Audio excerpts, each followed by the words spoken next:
เชิญหรือโทรศัพท์เข้ามาติชมเชยถามปัญหาเถิดเอ่ยจะเฉลยให้สุนทรฝากธรรมนี้มาช่วยย้ำเตือนอย่าลืมอย่าเลือนน้ำคำที่พร่ำสอนสังคมวุ่นวายสุดแสนอาวรณ์วันกลัวโลกจะรุ่มร้อนวันคำจะลับลอย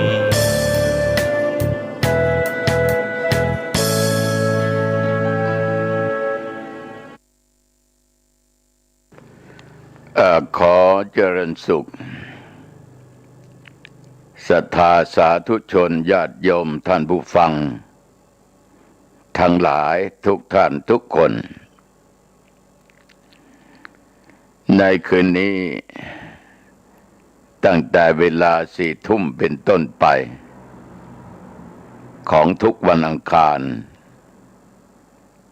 รายการธรรมะก่อนนอนก็มาพบกับญาติกับโยมเป็นประจำณทางสถานีวิทยุศูนย์การเผยแผ่ธรรมของวัดฝายหินอำเภอเมืองจังหวัดเชียงใหม่แต่วัดฝายหินนี่โยมทั้งหลายท่านเจ้าอาวาสก็คือท่านพระมหาสวัยด็อกเตอร์นะด็อกเตอร์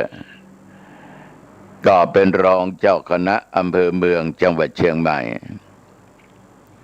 ก็ตั้งอยู่ในดินแดนเขตของมหาวิทยาลัยเชียงใหม่ก็ติดกันญาติโยมบางท่านบางคนก็เคยไปบ่อยท่านเจ้าอาวาสองค์นี้โยมทั้งหลายเป็นนักเผยแผ่ธรรมเป็นพระมหาเถระองค์หนึ่งที่มีอุปนิสัยสมถะเยือกเย็นเพราะท่านฝึกในเรื่องของวิปัสสนากรรมฐานมาตั้งแต่นมแต่นานก็เป็นพระที่เรียกว่าความโลภความโกรธและความหลงนั้นก็เบาบางลงไปเท่าที่ได้สัมผัสดูฉะนั้นวันนี้จึงมาพูดให้ญาติให้โยมฟังคือ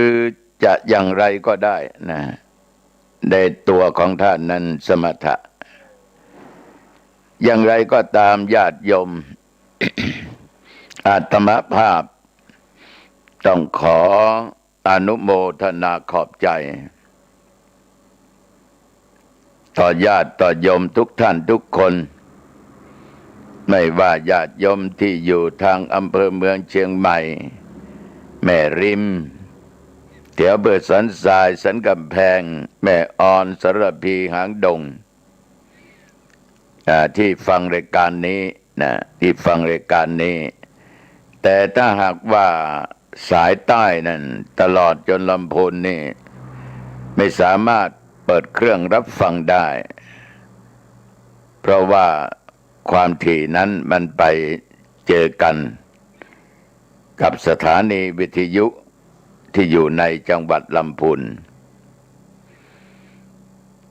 ก็ต้องขอขอบใจอีกครั้งที่ญาติโยมติดตามฟังรายการนี้น่าเห็นใจแต่ว่าด้วยใจชอบด้วยใจรักโดยจิตใจนั้นใฝ่แต่ธรรมะ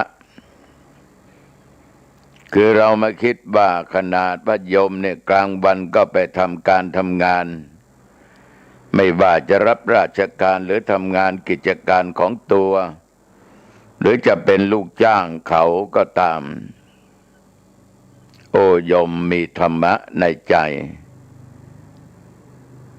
กลับถึงบ้าน2 ทุ่ม3 ทุ่มอาบน้ำอาบท่าทานอาหารเรียบร้อยก็มานั่งฟังตุเจ้าวัดหนองตององค์นี้ บรรยายธรรมให้ญาติให้โยมได้ฟังกันทั้งที่มันจะต้องหลับแล้วจะต้องพักผ่อนแล้วแต่ด้วยจิตใจที่รักธรรมะมีธรรมะอยู่ในจิตในใจใฝ่หาแต่ธรรมะศึกษาธรรมะปฏิบัติธรรมะก็ไม่ละไม่เลิกก็ฟังกันอยู่ถึงจะดึกขนาดไหนก็ฟังกันเนี่ยโยมทั้งหลายอาตมาเองดูเจ้าวัดหนองตองก็มีกำลังจิตกำลังใจแต่ว่าอาตมาเอาเปรียบโยมหน่อยนะเสียงนี้ก็เป็นเสียงอาตมาแหละแต่ว่าอาตมาไม่ได้มานั่งที่สถานีวิทยุนะแต่มานั่งคงไม่ไหวนะโยมนะต้องขออภัยต้องเห็นใจอาตมาเพราะเวลานี้ก็ดึกแล้วแต่ส่วนมากอาตมาไม่หลับหรอกนะก็รับกิจนิมนต์ประเทศที่โน่นที่นี่ใกล้บ้างไกลบ้างทุกสารทิศนะทุกงานที่ญาติโยมนิมนต์ไปก็มีเมตตาไปให้โยม4 ทุ่มนี้บางครั้งกำลังเทศจบกำลังเดินทางกลับวัดหนองตองวันไหนไม่มีฟ้าไม่มีฝนนี่ก็พอยังดีหน่อยวันไหนฝนตกโอ้โหโยมเดินทางแสนลำบากนะแสนลำบากแต่ทุกอย่างนั้นอุปสรรคนั้นอาตมาเคยพูดบ่อยว่ามันมีไว้ให้เราแก้ไขมันจะเตือนสติเราไปที่ไหนก็ตามใต้เหนือตกออกใกล้ไกลถ้าฝนตกคนขับต้องมีสติไม่ตั้งในความประมาทไม่ต้องรีบโยมทั้งหลายมันก็จะไปถึงจุดหมายปลายทางได้ถ้าเราไม่ประมาทถ้าไม่มีคนอื่นประมาทแล้วมาวิ่งมาชนเรานั่นน่ะไม่มีปัญหาโยมทั้งหลายไปที่ไหนก็ตามเรื่องการคมนาคมขับรถขับรานั่นโยมต้องมีสตินะขอโทษนะโยมนะไม่ว่าจะเป็นเท้าไม่ว่าจะเป็นมือไม่ว่าจะเป็นตาสายตาตลอดจนหูก็ดีอะไรก็ตามต้องสำรวมต้องระมัดระวังต้องมีสติกำกับทุกลมหายใจเข้าออกมือจับพวงมาลัยนะอย่าเผลอยกโทรศัพท์มาพูดเหลียวไม่ถือไม่จับพวงมาลัยอันตรายนะโยมนะไหนคันเร่งไหนคันเบรกต้องคิดดูให้ดีต้องมีสติก็ถ้าไม่รีบเร่งอะไรนั้นก็หรือจะรีบเร่งขนาดไหนก็ตามก็ต้องพยายามมีสติอย่าประมาทอย่าขับเร็วเดี๋ยวมันจะไม่ถึงนะมันจะไม่ถึงญาติโยมทั้งหลายช้าไป10 นาทีดีกว่าเราประสบอุบัติเหตุนี่ขอเตือนสติกับญาติกับโยมขอบใจต่อโยมทุกท่านทุกคนที่ติดตามฟังรายการธรรมะทุกสถานีที่ตุเจ้าวัดหนองตองนำเอาธรรมะมาเผยแผ่มาเทศไม่ว่าจะเป็นธรรมะแบบพื้นบ้านพื้นเมืองธรรมะชาดกหรือบรรยายธรรมะหลายๆสถานีญาติโยมก็เป็นแฟนพันธุ์แท้ระยะนี้ก็เทศเรื่องเจ้าบุญหลวงที่สถานีวิทยุรด.และสถานีวิทยุกระจายเสียงแห่งประเทศไทยคลื่น96ของวัดประจ่าธาตุเจ้าดอยสุเทพก็เทศธรรมะแบบพื้นเมืองในเรื่องธรรมปาละหรือไม้7 คดวันนี้ก็จะเอาคติธรรมในเรื่องของธรรมปาละนี่หรือธรรมบาลนี่โยมทั้งหลายมาพูดให้ญาติโยมฟัง เพื่อว่าจะเป็นคติสอนใจต่อญาติต่อโยมต่อท่านผู้ฟังคือการฟังธรรมะนี่โยมทั้งหลายไม่ว่าจะเป็นธรรมะชาดกเรื่องราวต่างๆอดีตชาติความเป็นมาของพุทธเจ้าก็ถ้ามันเป็นธรรมะชาดกก็เป็นปุคลาธิฐานได้ก็หมายความว่ายกบุคคลเป็นที่ตั้งมีบุคคลเป็นตัวอย่างนะมีบุคคลเป็นตัวอย่างแต่ละเรื่องนั้นโยมทั้งหลายมันก็จะมีทั้งคนดีและคนร้าย คนดีคนร้ายมีเรื่องของธรรมปาละนี่ญาติโยมฟังไปก็ลองคิดดูว่าคนดีนั้นคือใครบ้างคนร้ายคือใครบ้างธรรมปาละนั่นก็เป็นธรรมบาลนะก็แปลว่าผู้รักษาธรรมหรือมีธรรมเป็นเครื่องรักษาในเรื่องก็เกี่ยวกับโพธิสัตว์หรืออดีตชาติของพระพุทธเจ้าที่ประกอบไปด้วยคุณธรรมทุกเรื่องที่อาตมาภาพนำมาเทศน์ให้โยมฟังไม่ว่าจะเมียวขนคำหรือว่ามิรินทปัญหาจนมาถึงธรรมปาละหรือมหาเวสสันดรชาดกก็เกี่ยวกับเรื่องของบารมีมีทานบารมีศีลบารมีเนกขมบารมีเหล่านี้เป็นต้นธรรมบาลหรือว่าธรรมปาละนี่โยมทั้งหลายก็เกี่ยวกับเรื่องของการให้ทานการรักษาศีลการเมตตาปรารถนาดีมีความรักใคร่อหิงสาไม่เบียดเบียนใครสันโดษยินดีสิ่งที่ได้สิ่งที่มีสิ่งที่เกิดกตัญญูรู้จักคุณ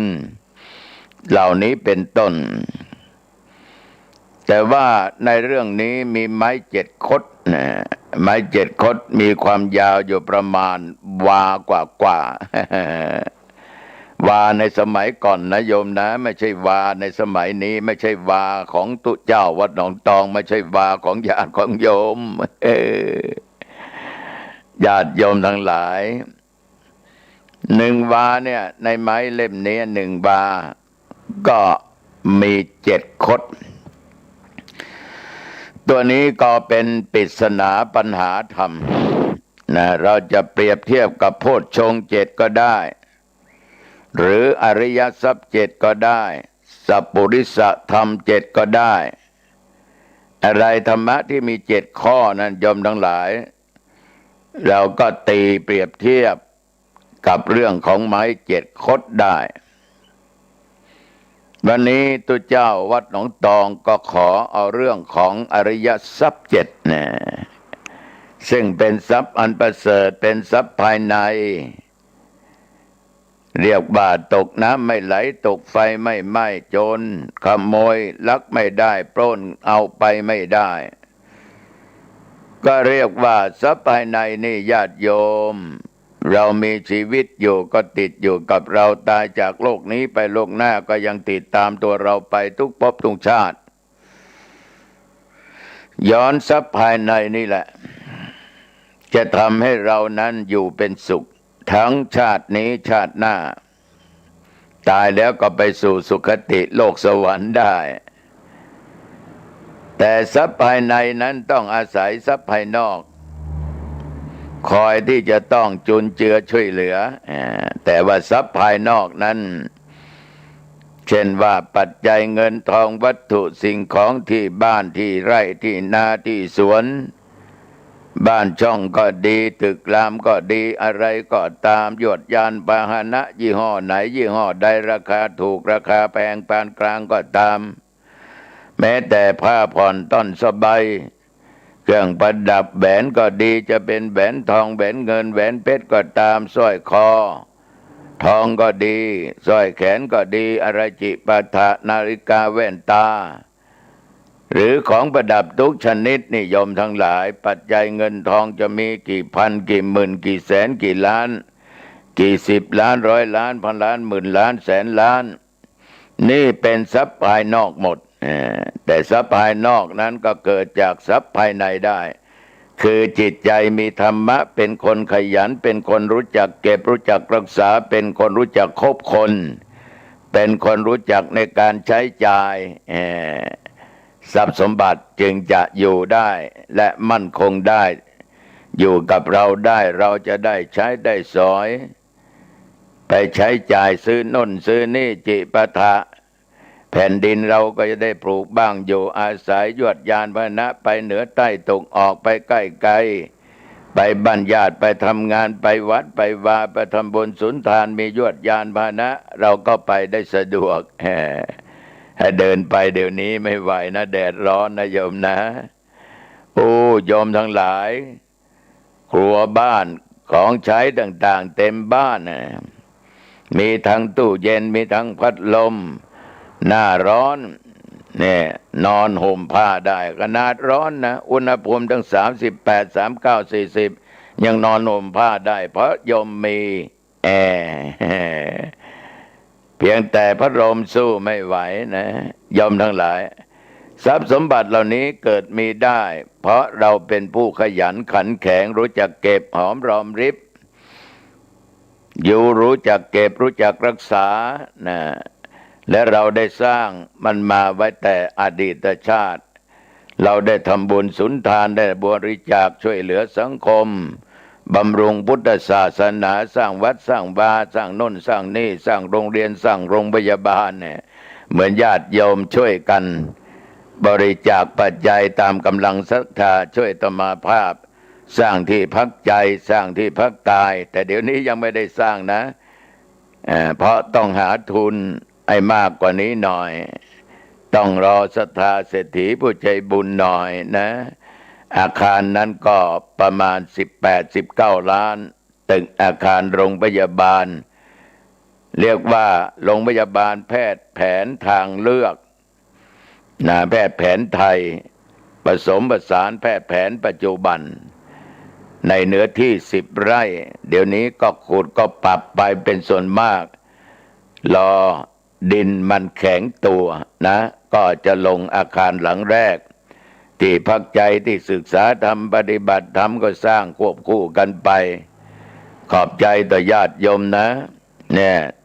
ได้ปลูกฝังทรัพย์สมบัติไว้ในชาตินี้เพื่อเสวยในชาติหน้าตามกำลังศรัทธาก็มีญาติโยมร่วมทั้งบุญตั้งแต่20 บาทขึ้นไปนะ20 บาท40 บาท50 บาท100 บาท200นี่เป็นจำนวนมาก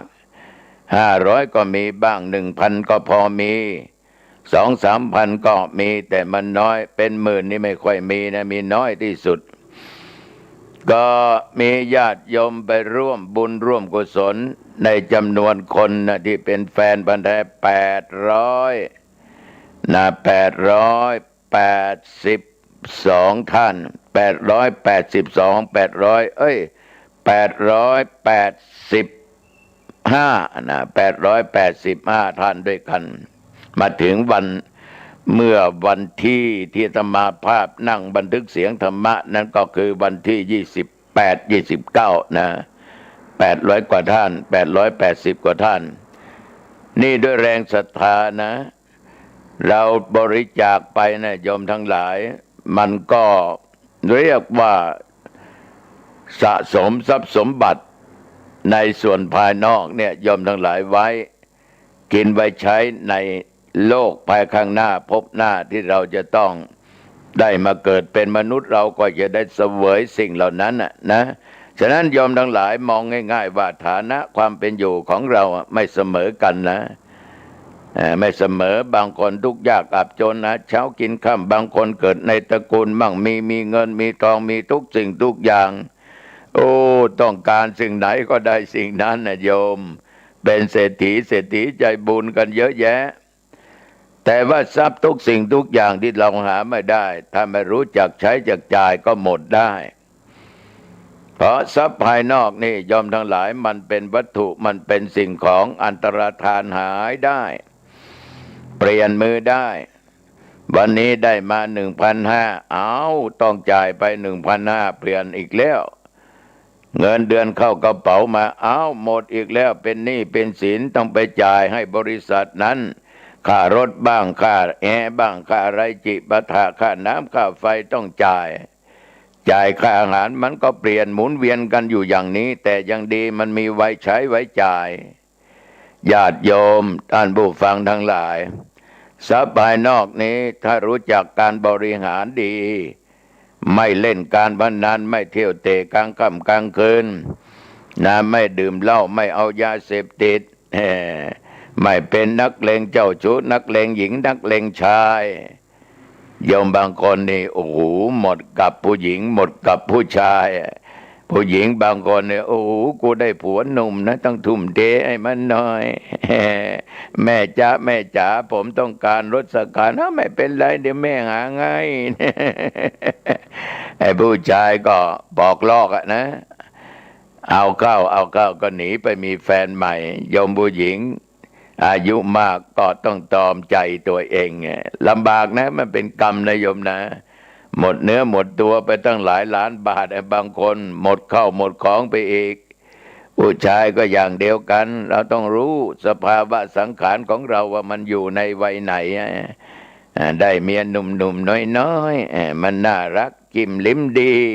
ก็ทุ่มเทให้มันน้อยยอมทั้งหลายเขาหน้าตาดีก็มีคนจับคนจองกันเยอะ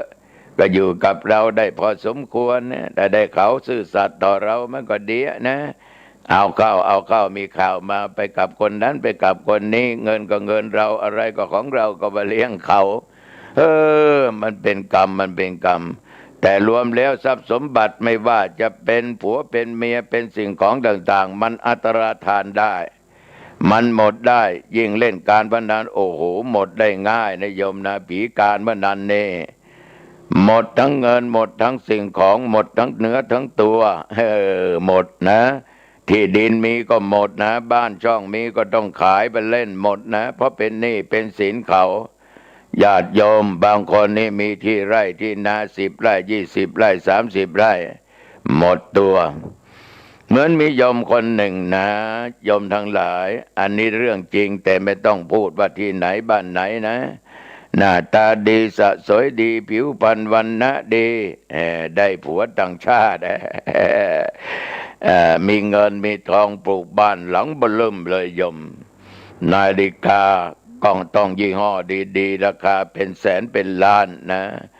แต่เขาก็ใจบุญสุนทานนะสร้างวัดสร้างวาสร้างพระธาตุเจดีย์สร้างศาลาถวายไว้กับวัดกับวา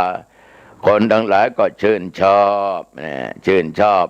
อวดอ้างว่าเขาเป็นคนดีเป็นคนใจบุญไปที่ไหนก็ไม่เลี้ยงมาแล้ววันนี้ไม่เลี้ยงอะไรมาเลี้ยงบ้างไม่เลี้ยงก็ถลำหลงตัวไปหน่อยโดนคำยกยอปอปั้นต่อไปเข้ากับสังคมต้องซื้อขนมซื้อนั้นซื้อนี้ใครมาขายไอติมก็เลี้ยงเพราะเราเป็นแม่เลี้ยงแม่ก็เลี้ยงเรามาต้องเลี้ยงเขาตอบต้องเลี้ยงเขาเพราะเขาเรียกเราว่าเป็นแม่เลี้ยงในที่สุดญาติโยมศรัทธาสาธุชนโยมทั้งหลายก็มีกลุ่มหนึ่งเล่นการพนันก็มีนกต่อมาติดต่อให้ไม่เลี้ยงไปเล่นการพนันใหม่ๆก็ให้กินได้สตังค์มาก็หลงนะโอ้วันนี้โชคดีได้มาตั้งหลายหมื่นเนี่ย4-5 วันเขาก็เรียกคืนไปหมดแล้วก็เล่นไปเล่นมาได้บ้างเสียบ้างได้บ้างแต่เสียให้มากแต่ได้มาน้อยนิดนานเข้าก็เสียหมดเข้าของเงินทองปัจจัยสิ่งของไม่ว่าสร้อยมือสร้อยคอต้องหมดไปโยมทั้งหลายเอาเข้านั่นไม่มีตังค์ไม่มีอะไรมาใส่ประดับกายคนทั้งหลายก็มองแล้วว่านี่มันเล่นการพนันนะหมดไปเนี่ยดีไม่ดีก็หมดตัวอีกนะเปลืองตัวอีกนะก็คนสวยคนงามนี่โยมในที่สุดปัญหาเกิดขึ้นสำนึกผิดก็สายเกินแก้แต่มันแย่คือแก้ไขในทางที่ไม่ถูกไปฆ่าตัวเองตายไปดื่มยาพิษตายโยมทั้งหลายโอ้โหทางออกมีตั้งเยอะนะแต่ก็ไม่รู้นะโยมปัญหาเหล่านี้มันไม่เกิดกับใครไม่รู้มันมืดทั้ง8 ด้านเลยโยม อารมณ์ชั่ววูบเดี๋ยวเอาแล้ววะอยู่ไปก็อับอายขายขี้หน้าเขาเรียกว่าแม่เลี้ยงเดี๋ยวนี้กูเกลี้ยงหมดก็เลยดื่มยาพิษตายไปอัตตวิบากกรรมเป็นกรรมที่กระทำให้เกิดแก่ตัวเองตายทุกภพทุกชาติจะต้องเป็นอย่างนี้นะโยมทั้งหลายไม่ควรอย่างยิ่งนะมีปัญหาเอาไว้แก้มันต้องหาทางออกได้ต้องมีสติมีความรู้สึกตัวตลอดว่ากูมานั่งตรงนี้มันถูกต้องไหมมาเล่นการพนันมันถูกต้องไหมเขาซื่อตรงต่อกูไหมต้องคิดแล้วยอมทั้งหลายหมดเป็นพันหมดเป็นหมื่นหมดเป็นแสนหมดเป็นล้านเอาแล้วมันจะไปไม่รอดเงินมี2-3 ล้านคิดแล้วหมดไป1 ล้านหยุดโยมอย่าเข้าใกล้อันนั้นอสรพิษนะการพนันมันเข้าสิงแล้วมันหมดทั้งบ้านหมดทั้งที่บ้านที่ดินอะไรหมดไปหมดโยมทั้งหลายสิ่งเหล่านี้เราต้องมีสติคอยกำกับเป็นแม่ทัพดูแลอะไรก็ตามโยมทรัพย์ภายนอกนี่มันสามารถอันตรธานได้หมดได้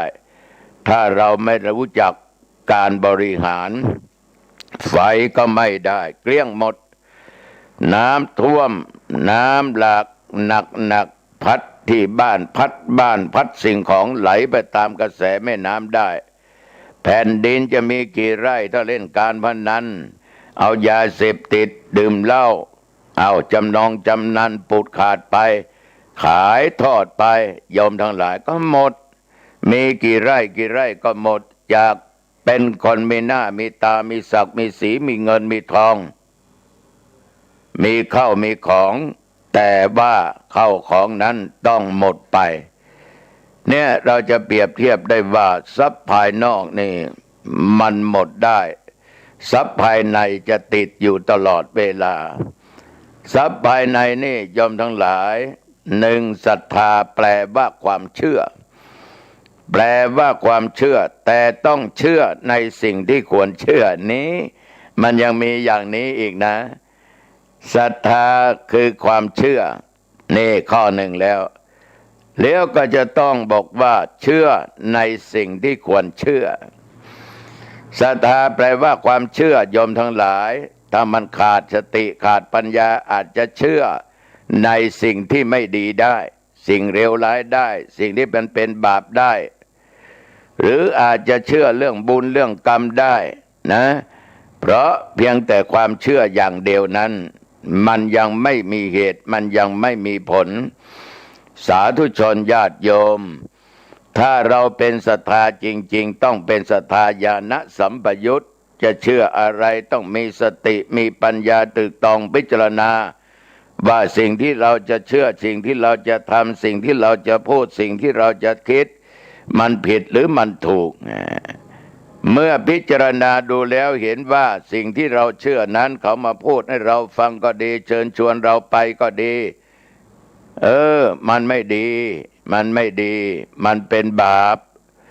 เวลาเราทำแล้วเดือดร้อนคนอื่นก็เดือดร้อนเวลาเราพูดแล้วคนอื่นเดือดร้อนตัวเองก็เดือดร้อนคิดอะไรออกไปนั้นไม่ว่าโลภโกรธหลงเห็นว่ามันไม่ดีมันเป็นตัวกิเลสเขามาเชิญชวนชักจูงไปให้กระทำอย่างนั้นกระทำอย่างนี้ถ้าโยมเชื่อหลงไปกับคารมของเขาคำพูดของเขาเราก็ได้รับความทุกข์ความวิบัติไม่มีความสุขใดๆทั้งสิ้นญาติโยมฉะนั้นญาติโยมเราต้องเชื่อประกอบด้วยเหตุด้วยผลหลักธรรมในทางพุทธศาสนานี้ท่านสอนให้เราเชื่อกรรมเชื่อว่าใครทำดีก็ได้ดีทำชั่วก็ได้ชั่วอย่าไปมั่วฟังคนอันธพาลบอกว่าทำดีได้ดีมีที่ไหนทำชั่วได้ดีมีทมไปถ้าหูยมไปฟังกับคนอย่างนี้ดีไม่ทำไปทำแต่ความชั่วนั้นตัวเองจะมัวหมองเศร้าหมองเดือดร้อนฉิบหายวายวอดตายแล้วตกนรกอเวจี ไม่ได้ญาติโยมทั้งหลาย เหมือนกับอาตมาภาพเคยพูดตลอดว่าเทวทัตเนี่ยอยากจะเป็นใหญ่เป็นโตอยากจะเป็นพุทธเจ้าเพราะลาภสักการะไม่ได้เกิดขึ้นแก่ตัวเองใครมาก็ไปทำบุญกับพุทธเจ้าหมดไม่ว่าหญิงไม่ว่าชายเขามาบวชก็ไปอยู่กับพระพุทธเจ้าหมดตัวเองนี่ทำไมไม่มีศักดิ์ไม่มีสีทั้งที่ก็เป็นอันเดียวกันญาติเดียวกันกับพระพุทธเจ้าเพราะว่าพระนางยโสธราหรือพิมพานี่โยมทั้งหลายก็เป็นน้องสาวแล้วแต่งงานกับเจ้าชายสิทธัตถะนะถ้าว่าผิดไปก็ต้องขออภัยนะโยมนะโยมทั้งหลายพระเทวทัตนี่เข้าใจผิดหลงผิดมีความโลภมีความโกรธความหลงมีความอาฆาตพยาบาทมาร้ายต่อพระพุทธเจ้าทำทุกอย่างทำยังไงพุทธเจ้าตายจากโลกนี้มาสาบสูญไปและตัวเองจะตั้งตัวเป็นพระพุทธเจ้าเนี่ยญาติโยมลองคิดดูดีๆในที่สุดทำทุกอย่างไม่ได้ผลก็ไปยุยงยุแย่เจ้าชายอาชาติศัตรูอันเป็นโอรสของพระเจ้าพิมพิสารเนี่ยยอมทั้งหลายเจ้าชายในหูเบานะนี่เจ้าชายเมื่อไรจะได้เป็นกษัตริย์ล่ะเจ้าชายอายุของคนเรามันไม่แน่นะบางทีเราจะตายก่อนพ่อก่อนแม่นะนี่เจ้าชายเมื่อมันเป็นอย่างนี้เจ้าชายไม่ได้เป็นกษัตริย์หรอกถ้าเจ้าชายอยากจะเป็นกษัตริย์ต้องฆ่าพ่อฆ่าพ่ออาตมานี่จะฆ่าตถาคตและอาตมาก็จะขึ้นเป็นพระพุทธเจ้าเป็นตถาคตนะโอ้โหเจ้าชายเจ้าชายอาชาติศัตรูก็มาพิจารณาว่ามันอย่างพระมหาเถระองค์นี้ว่าจริงๆนี่ชีวิตเราก็ไม่แน่เราอาจจะตายก่อนพ่อก็ได้คิดไปคิดมาเอาแล้วโยมทั้งหลายปิตุฆาตคิดจะฆ่าบิดาของตัวเองจับพระเจ้าอาชาติจับพระเจ้าพิมพิสารอันเป็นพ่อเอาโซ่เอาอะไรมาผูกไว้ที่ข้อเท้าเอามีดมาปาดอีกนะไปขังห้องใต้ดินห้องมืดให้อาหารบ้างไม่ให้บ้างได้เสวยบ้างไม่ได้เสวยบ้างน้ำอาหารก็ขาดแคลนในที่สุดพระเจ้าพิมพิสารทนพิษบาดแผลไม่ได้ทนพิษบาดแผลไม่ได้ก็เลยตายเจ้าอาชาติศัตรูก็เสียอกเสียใจว่าเราได้มาคบคนผิดแล้วมาฟังคำของใครไม่ฟังมาฟังคำของพระเทวทัตเลยเลิกคบยอมทั้งหลายแต่เลิกคบก็สายเกินไปเพราะตัวเองนั้นได้สร้างกรรมที่หนักที่เราเรียกว่าอนันตริยกรรมกรรมหนักฆ่าบิดากรรมหนักฆ่ามารดากรรมหนักฆ่าพระอรหันต์กรรมหนักทำร้ายพระโลหิตของพระอรหันต์ของพระพุทธเจ้าจนห่อหรือช้ำเลือดกรรมหนักยุยงยุแย่สังฆเพศให้แตกแยกกันกรรมหนักญาติโยมทั้งหลายโอ้โหเทวทัตหนอเทวทัตเอาเจ้าชายอาชาติศัตรูฆ่าพ่อจนได้ในที่สุดก็ต้องตกนรกนะเพราะฆ่าบิดาของตัวเองเทวทัตก็ต้องตกนรกอเวจีแผ่นดินสูบยมทั้งหลาย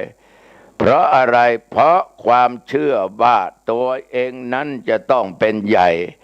ต้องกำจัดพระพุทธเจ้าแล้วตัวเองจะเป็นพุทธเจ้าพระเจ้าอาชาติศัตรูก็ไปเชื่อเทวทัตเชื่อคนพาลนี่ยอมทั้งหลายคนพาลมันจะพูดดังที่ว่าทำดีได้ดีมีที่ไหนทำชั่วได้ดีมีถมไปถ้าโยมไปฟังเนี่ยโยมทั้งหลายมันก็ถลำลึกนะฉะนั้นทำดีมันต้องได้ดีทำชั่วมันต้องได้ชั่ว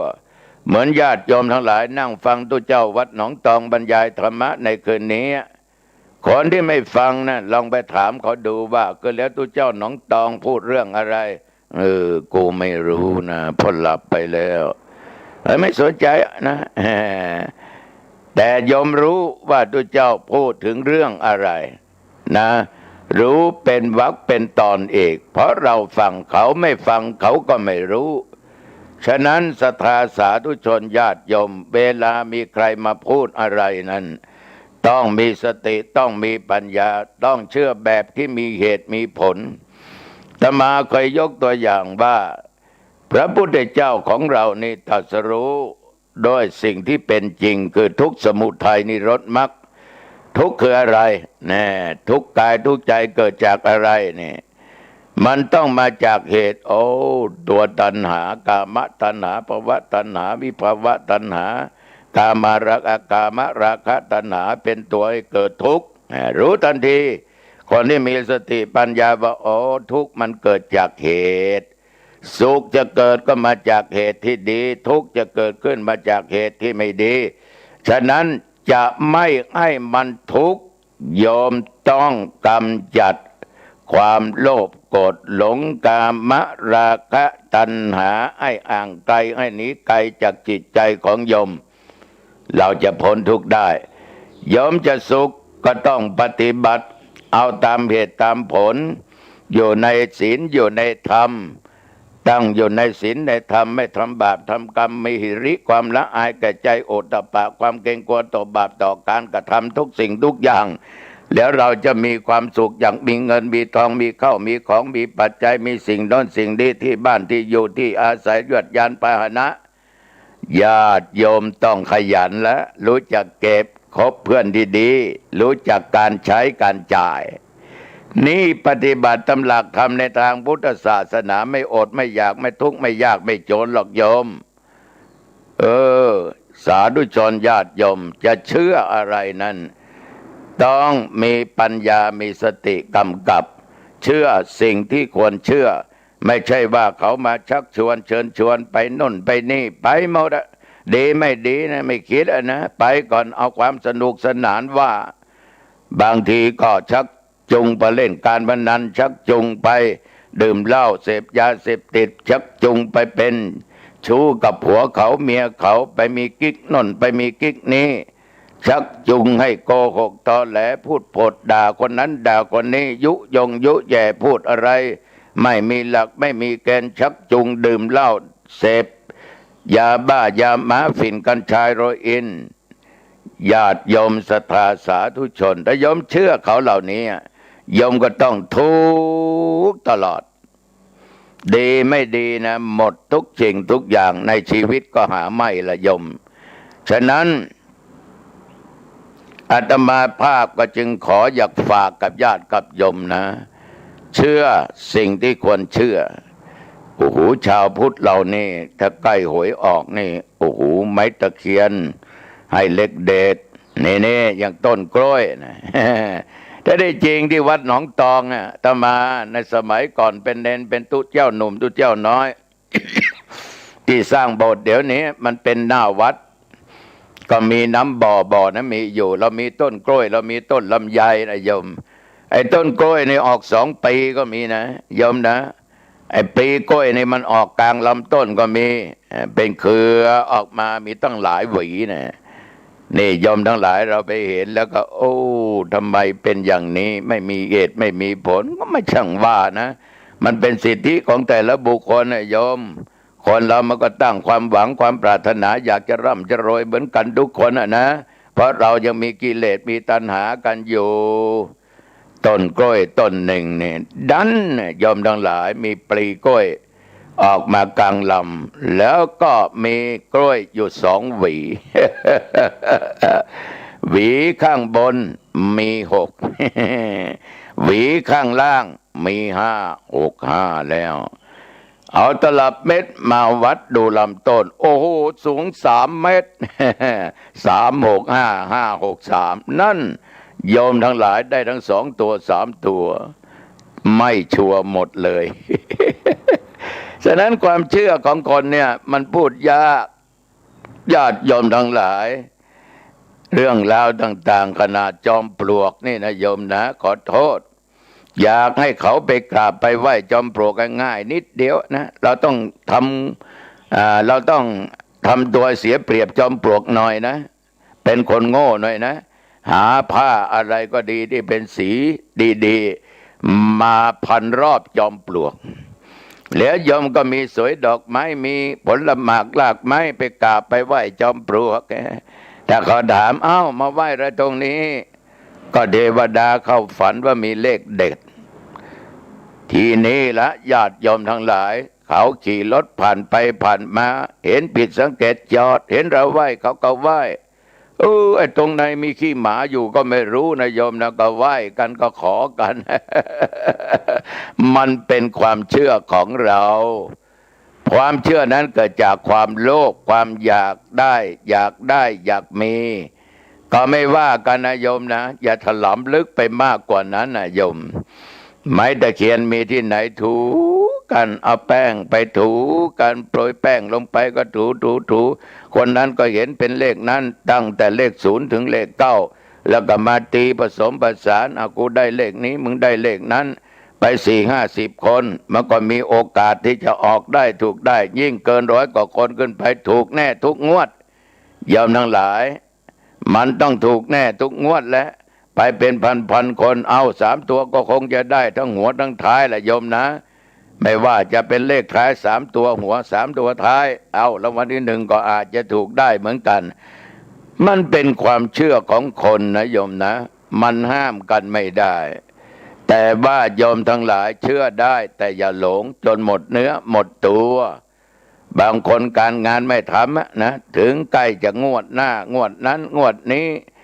ก็เอาแล้ววะ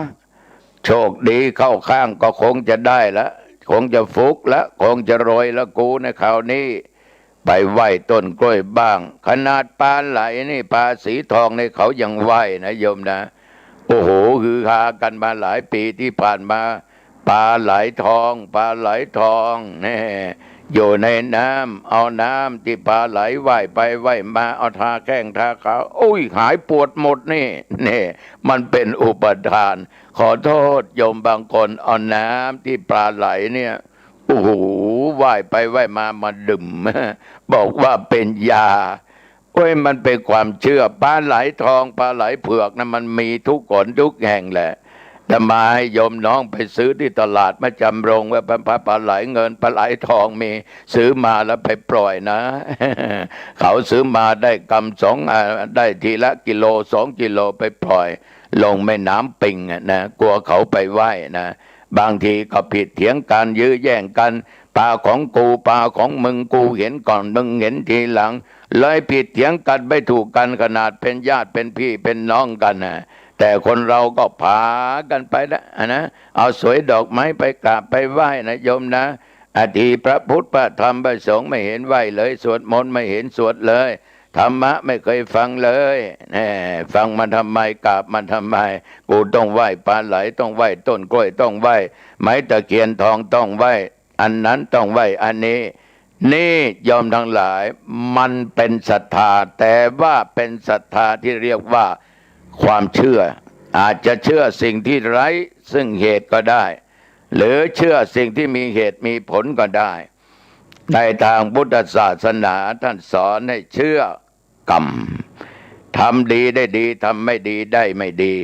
นี่ขอฝากกับญาติกับโยมนะอันนี้เพียงแต่ข้อเดียวนะในอริยทรัพย์7นี่โยมถ้าเชื่อในสิ่งที่ไม่ดีนะไปฆ่าเขาผิดศีลผิดธรรมนี่ตายตกนรกนะโยมนะถ้าเชื่อในสิ่งที่ดีตายไปสู่ทางสุคติไปเกิดบนเทวโลกพรหมโลกหรือ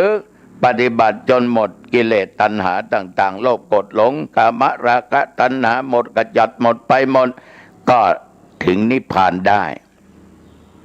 วันนี้ตุเจ้าก็ขอฝากสิ่งเหล่านี้กับลูกกับหลานกับญาติกับโยมทุกคนเชื่อในสิ่งที่ควรเชื่อก็แล้วกัน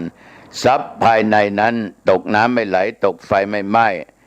โจรปล้นจี้ขโมยลักไปไม่ได้ติดตามทั้งชาตินี้ชาติหน้าทรัพย์ภายนอกต้องหาต้องเสาะไว้เพื่อให้ความสุขแก่ตัวเองแต่ว่าทรัพย์ภายนอกหมดได้หายได้โจรขโมยปล้นจี้ลักเอาไปได้ตกน้ำไหลตกไฟไม่ได้นะโยมนะหมดได้ถ้าโยมเล่นการพนันดื่มแต่เหล้าเอายาเสพติดหมดได้เร็วที่สุดญาติโยมเอาละก็ขอฝากกับญาติกับโยมก็แล้วกันเอาโยมทั้งหลายจะหลับจะนอนจะพักผ่อนแล้วนะลูกนะ ปิดประตูบ้านให้เรียบร้อยสำรวจดูทรัพย์สินที่มีค่าเก็บนะโยมนะลูกนะปิดประตูหอเรือนหน้าต่างให้เรียบร้อยอาบน้ำอาบท่าเปลี่ยนผ้าใส่ผ้าที่โยมชอบที่สุดเอาดับฟืนดับไฟปิดสวิตช์ไฟฟ้าถอดปลั๊กเสียนั้นถ้าดังไฟก็ดับไฟเสียเก็บของที่มีค่าเก็บไว้เป็นอย่างพวกนี้เราต้องการอะไรที่ต้องใช้มันไปทำการทำงานไปโน่นไปนี่ต้องสำรวจดูและเก็บมาไว้ให้มันจับให้มันเห็นจับมาใช้ได้ง่ายๆกันหลงกันลืมเข้าห้องพระไม่มีห้องพระก็เข้าห้องนอนไหว้พระสวดมนต์นะโยมนะกราบหนึ่งกราบสองกราบสามกราบพระพุทธกราบพระธรรมกราบพระสงฆ์กราบพระคุณของบิดาบรรดาพ่อผู้ให้ชีวิตแม่ผู้ให้กำเนิดเลี้ยงเรามาจนมีวันนี้กราบพระคุณครูอาจารย์อุปัชฌายะที่ให้สั่งสอนถ่ายทอดวิชาความรู้จนเรามีความรู้มีปัญญาได้ทำการทำงานไม่เสียเปรียบสังคมไม่เสียเปรียบคนเขาเราอยู่ได้อย่างนี้เพราะพ่อแม่เลี้ยงมาให้ทั้งชีวิตให้ทั้งกำเนิดและครูอาจารย์ให้วิชาความรู้กราบนะโยมนะนึกถึงผู้มีพระคุณทั้งหลายไม่ว่าจะเป็นญาติผู้ใหญ่ก็ตามเทวบุตรเทวดามิตรสหายคำนึกถึงสรรพสัตว์ทั้งหลายที่มีพระคุณของเราเรียบร้อยแล้วยมสวดมนต์แล้วนั่งสมาธิไม่ต้องกำหนดว่า5 นาที10 นาที20 นาทีจะเลิกไม่ต้องกำหนดได้กี่วินาทีกี่นาทีก็สุดแล้วแต่อารมณ์จิตใจสงบเพียงนิดเดียวโยมทั้งหลายก็ได้บุญอย่างมหาศาลแล้วถ้าโยมไปกำหนดเวลาเมื่อไรเนาะจะถึงเมื่อไรเนาะจะถึงเมื่อไรเนาะจะถึงแทนที่จิตใจจะตั้งมั่นโอ้ยมันกระวนกระวายอารมณ์ไม่ดีเกิดขึ้นเรียบร้อยแล้วก็แผ่เมตตาแก่สรรพสัตว์แก่ผู้มีพระคุณพ่อแม่ปู่ย่าตายายสามีภรรยาลูกเต้าญาติทั้งหลายมิตรทั้งหลายสรรพสัตว์ทั้งหลายที่มีพระคุณต่อเราแผ่เมตตาเทพอารักษ์เทบุตรเทวดาเจ้าที่เจ้าทางเจ้าหอเจ้าเฮือนแผ่เมตตาแก่ตัวเองขอข้าพเจ้าจงเป็นสุขเถิดอย่าได้มีเวรมีกรรมแก่กันและกันอย่าได้พยาบาทต่อกันและกันขอข้าพเจ้าจงมีความสุขกายสบายใจความทุกข์ความยากความอดความลำบากอย่าได้เกิดมีแก่ข้าพเจ้าทบทวนดูศีล5 ข้อปานาวันนี้บริสุทธิ์ไม่ฆ่าอาทินนาไม่ลักไม่โลภกาเมไม่ประพฤติผิดในกามไม่มีกิ๊กกับใครมุสาไม่พูดเท็จไม่โกหกไม่ตอแหลไม่ด่าใครมีแต่เหตุมีแต่ผลสุราเมวันนี้ไม่ดื่มเบียร์ไม่ดื่มเหล้าไม่เอายาบ้าไม่เอาสิ่งเสพติดโยมทั้งหลายจิตสงบนอนเลยนะลูกนะสำรวจดูศีลก็เรียบร้อยบริสุทธิ์จิตใจโยมก็บริสุทธิ์โยมนอนหลับก็เป็นสุขตื่นมาพรุ่งนี้เช้าก็เป็นสุขเพราะจิตใจมันบริสุทธิ์เอาหลับสบายนะวันนี้รบกวนเวลาทุกท่านมาพอสมควรอายุวันนะสุขภาละจงบังเกิดมีแก่